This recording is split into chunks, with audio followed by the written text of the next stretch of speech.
Hello everyone and welcome back to my channel. So far we had looked about the different kind of channel flows. We looked at a 2D and a 3D channel and we simulated the laminar and turbulent flows within that. And now we would be shifting our attention to what are called as the open channels. So the basic difference between the open channel and a closed channel can be illustrated using this example. So this is from the Venice River. And as you can see, this is a very classical example of open channel. The main difference being that the open channel is exposed to this atmosphere. So the water that is flowing in the channel, it can interact with the air. But in the closed channel, there is a boundary and there is no interaction between what is flowing within the channel and what is outside the channel. So this is a very classical multi-phase flow problem. And today we would be trying to understand how to solve it. So before going to the simulation, I would just try to give you a very brief theoretical insight about the open channel flow. So in open channel, there are two forces that are on play. One is the gravity and the other one is inertia. So typically there is a slope that helps this channel to flow, but we would be neglecting that and we would be using a pressure difference to drive the flow. So when you take the ratio of this inertia and the gravity force, you get what is called as a Froude number. And based on the value of Froude number, we divide the flow into three regimes. One is called as a subcritical, one is the critical, and the last one is a supercritical flow. And to roughly summarize, a subcritical flow is a very smoother sort of flow with lower velocities, while the supercritical flows, they are very high velocity and very shallow flows. So if you just look at a flow and it's very streamlined and the depth of the flow is much larger, then you can say that there is more chance that the flow would be subcritical. So without wasting more time, I'll just head over to the simulation. So I have two different kind of setup here that I've already solved. So this one is for a wide two-dimensional open channel. So I'll first start with the geometry that I'm using. So it's basically a rectangle, and that's how we are simulating the 2D channel here. Now this is the geometry that I'm using for the simulation. It's very easy to make. So I'm using Design Modeler to create my geometry because it's easy to create the surfaces. So I use the feature called Surface from Sketch. So I sketch a 2D rectangle and just create a surface from sketch. And that's how I can do a two-dimensional simulation. So I have just one sketch in XY plane. So you can see my sketch here. So the important thing while you do this sketch are to make sure that you know which direction you are aligning it in. So my sketch is currently in XY direction with Y axis being in the upward, with the positive Y axis being in upward. So the gravity would be in the negative Y, just like the way we do it in physics. And then I created a surface, the sketch from a surface. So I just choose the surface and created the sketch, and that's my final body. So that's all from the sketch. And once your sketch is complete, then we do the meshing. All right, we are now in the meshing module. So as you can see, I've already created a mesh here, but to understand what kind of mesh I've created, I'll just give you a brief overview. So first of all, I started with the default mesh, which is created by right-clicking on mesh and then generate mesh. And then I found that the sizing of that mesh was not accurate enough. So I created a refinement within the face, which is actually the two-dimensional domain itself. I created a 3 degree of refinement, and even that I found that that was not enough. So if I zoom in on the mesh, you can get some idea about the quality. And then I created the face sizing again on the face, and I said that the element size could be around of the order of 10 to the power minus 2. And with this kind of mesh, if I go to the statistics, I have around 90,000 elements. So because I'm using the academic version, so there's a restriction on the number of elements. So this number is still quite low compared to what the maximum number is, which is 500,000. So if you want to go to a much finer mesh, you can still go, but again, that would take you more time. Then I go to the name selection, or you just click on any boundary or create. So if I select the edge tool and I go on the boundary, and that's how you can create the name selection. So I've already created some naming. This helps while I'm setting up. So I created the inlet called as the V in, which is supposed to be velocity inlet, just as a reminder. Then I created an outlet, which is a P out, that is a pressure outlet.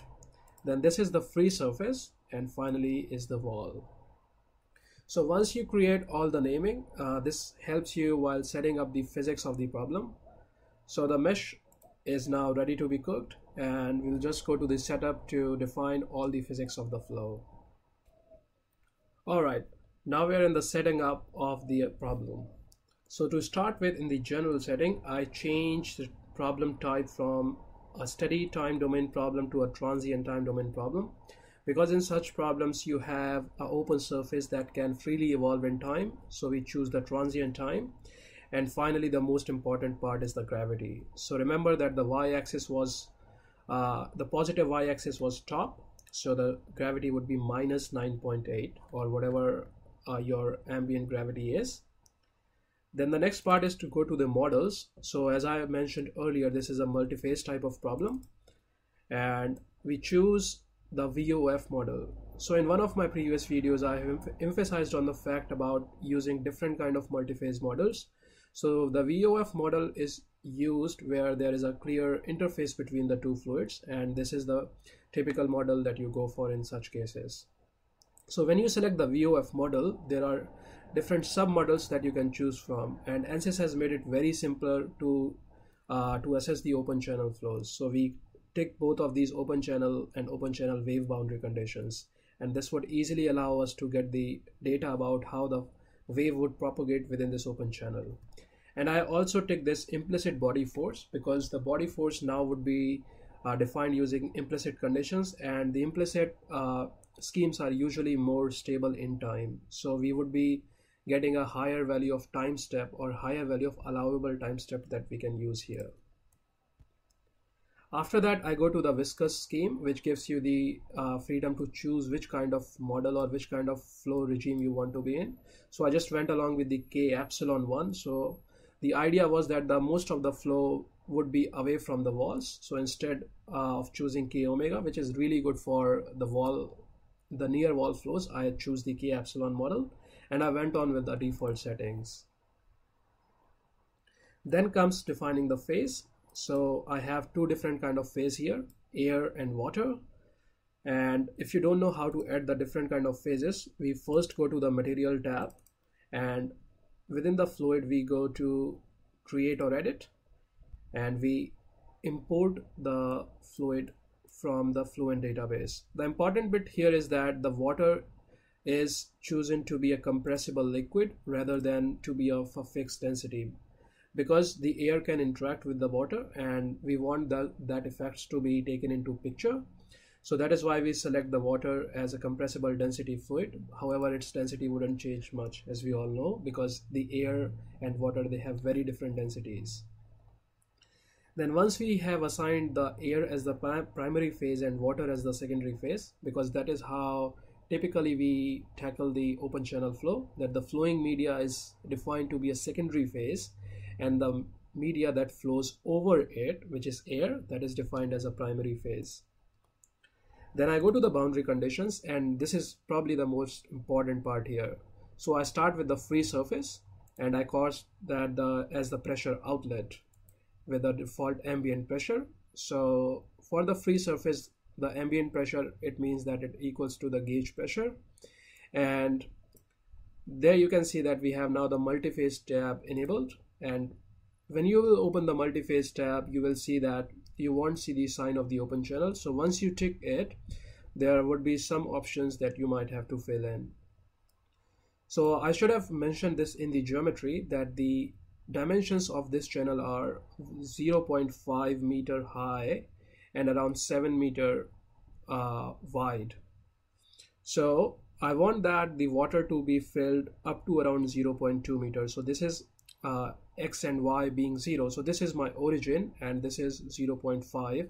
So I give that the free surface is at 0.2 and the bottom level is at 0. And I'll go on with this setting for all of the different boundaries. So I go to the pressure outlet. So this is this particular edge. So I go to the pressure outlet, gives the same setting it over there, that the free surface it's at 0.2 and the bottom is at 0. And the most important boundary condition comes in the velocity. So in the velocity, because that's where the wave would be entering, right? So when you click on the velocity inlet, you will have the option to tick or untick the open channel wave boundary condition, because that's where the wave is coming from. So I tick the open channel wave boundary condition, and if you want to have the impact of wind shear, suppose in a case where you have these storms or very high winds, then you can have different velocity inputs for air and water. So in my case, I'm ignoring to do that, and I'm continuing with the open channel wave boundary condition. So when I go to the multi-phase, you can see that there are different kind of wave options that you can choose from. So if you know about your wave properties, then you can simply fill them here in the wave height and wave length. That would define the wave steepness, and that would determine whether your wave will break or not. And then according to that, you can choose a particular wave theory. Also, for the wave boundary condition option, you can choose from whether you have a shallow wave or a short gravity wave or an intermediate wave. So again, this all depends on the periodicity of the wave and also the wavelength. So if you don't know much about them, it's nice to experiment it, but it's nice to do some readings. So I will put some links in the description below, and using with that you can understand more about the open channel wave boundary condition and what type of waves should you choose. So for our case, because the free surface was at 0.2 and I gave a wave height of 0.05 and a wavelength of 2.5, and I choose a third order Stokes wave theory. Now important bit here is that you want to make sure that the wave theory you chose could be applicable to this particular wave, and to check that, there is a predefined command in ANSYS. So the syntax of the command is that you ask the ANSYS to evaluate the open channel wave setting. So you go to the console and you simply paste it and see what happens.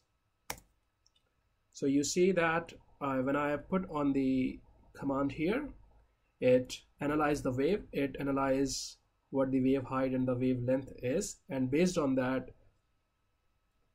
it created the wave steepness, and it assessed whether it is within the breaking limit or not. So if the wave breaks, there is all sort of turbulence, and we don't want that to be accounted for an easy tutorial. And finally it checks other factor and says that the total summarized version is that this particular theory is acceptable, and if it doesn't, it will suggest you what kind of theories you can use for that particular wave. So once that is done, the next bit is to check the operating condition, because this is a multi-phase flow, so you want the operating conditions to be correct. So now to give the operating density, which is usually the lower of the two flow densities, so we have air and we have water. So we said that the operating density would be of that air, which is around 1.225 in our problem, and the operating pressure, which is again of the ambient pressure. So remember that this point was 0.5 meter high about the origin, so I put that coordinates over here, and that is my reference pressure location, and gravity, as we said, is ticked on. The last bit that we need to make sure is in the cell zone conditions. So the cell zone conditions is basically the entire domain, and when you go to the multi-phase tab here, you will see that there is a numerical beach option. So what numerical beach option does is it makes sure that the waves that are going to the outlet are not being reflected, because this is like an infinite boundary and you're just simulating some part of it. To enable this option, you just tick the numerical beach and you compute the velocity inlet boundary from the velocity inlet boundary, and you just go on OK. And once that is done, the numerical beach scheme will make sure that there are no reflections from the outlet boundary. So that is all that you need to take care in this particular part. And then we go to the initialization, and to initialize the problem I use the hybrid initialization from the velocity inlet, and for the wave I just choose flat one, although you can go with the wavy one, and it will initialize the wave using the wave properties that you defined in the velocity inlet boundary. And once you initialize, you will be able to see the kind of wave that you get. After that, if you want to visualize your data over time, it is recommended that you auto save your results. So in here I am auto saving after every 2 time step, and also I'm importing a file that is compatible for CFD post. So for that I just go to the CFD post, I click the surface body and I select all of these parameters, and I just say that okay, collect it after every 5 time steps. That should be compatible for CFD post. So once that is done, I start to run my calculations. So mind you that I started from a time step of 0.01, and when the solution was steady for a bit, and then I increased the time step further. So you can experiment with the different time steps, that what kind of time steps will this scheme allow for your problem. And once that is done, you can actually simulate the wave. So now I will head away straight to the solution tab. So once your calculations are complete, you will be able to simulate the open channel multi-phase flow. And in here, I'm just plotting a water volume fraction contour. So you can see that on the bottom I have water, and the blue color means that there is no water, which is actually air. And you can see a very simple wave going along. So the quality of the wave that you can actually see, it depends on the amplitude, but because some of the waves, they are more longer than higher, you cannot see them. So just see that there is the amplitude or the wave height that you can actually observe when you simulate the flow. So then to animate this, you can go to the tools and animation, and what you can do is you can do the time step animation, and you can just animate this entire series over time, and you can save this in a movie. So I've done this already, and I'll just show you how the wave looks like when it travels through the domain. So you can see that the wave is created and now it's flowing around. Such a beautiful picture, right? So depending on the size of the wave, you might have to choose different theory to simulate the wave.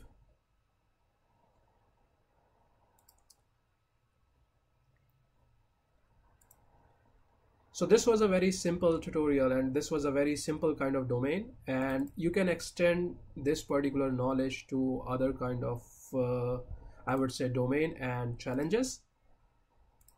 So now I'll show you a different kind of problem that you can use, or yeah, you can use this concept to solve it.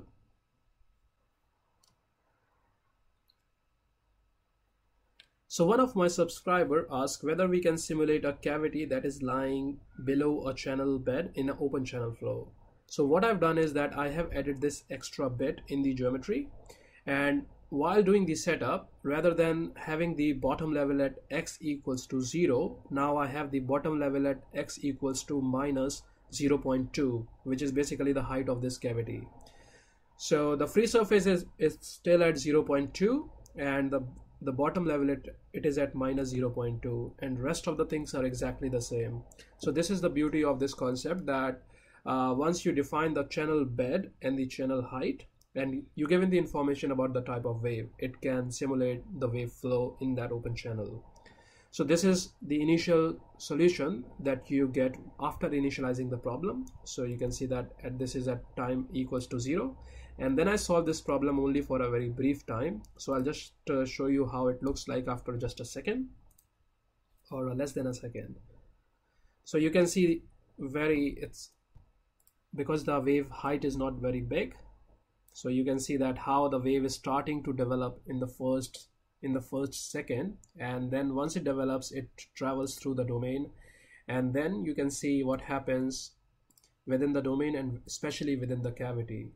So there could be many other kind of problems in it. So you can have, say, another solid object within the domain, or say on the interface, and that would be another challenging problem. So I hope that with this you can start your first open channel flow simulation, because as you can see around yourself, you will find open channels more than you will find closed channels as such, and they are very predominant in nature. So once you understand how to simulate the open channel, your experience would be fine enough that you can handle other problems as well. So I hope that this tutorial would help you in understanding the open channels. And if you have some questions about the simulation, or if you're still stuck and can't able to figure out, please feel free to drop a comment, or you can also email me. And if this video helps you, please don't forget to like and subscribe to my channel. And as always, thank you very much for watching.